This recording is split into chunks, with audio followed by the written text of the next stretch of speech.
And the evidence is right here, even in New Mexico. These are photos of campaign signs torn to shreds here in Albuquerque. Those signs were put up by Republican Kirsten Johnson's team. You see, she's running to represent State Senate District 18, which covers a lot of the Northeast Heights.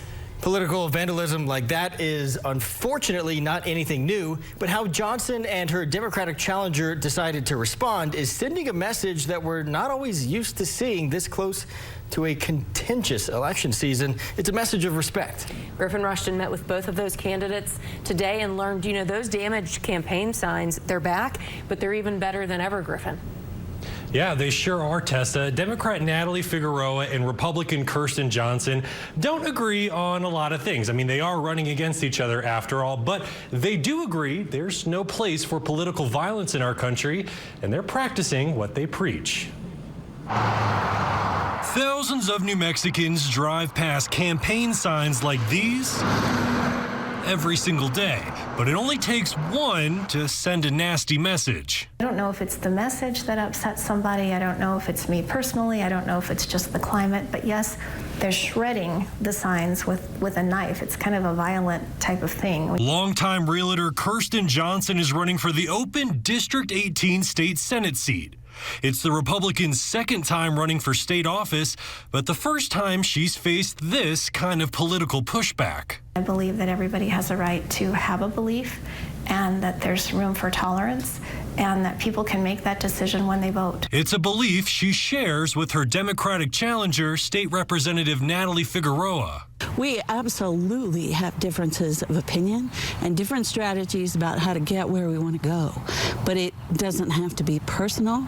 It doesn't have to be nasty. So when she heard about this, she decided to lead by example. I texted my opponent and asked her, do you want to set up signs together? And I love that idea. And so we did. Sunday afternoon we met. We replaced one of hers that had been cut down. We put up one of mine together. And we shook hands and we agree that it's time for change in the political discourse. The battle is between policy. The battle is between ideas. It's not about attacking individual people, and it doesn't need to be.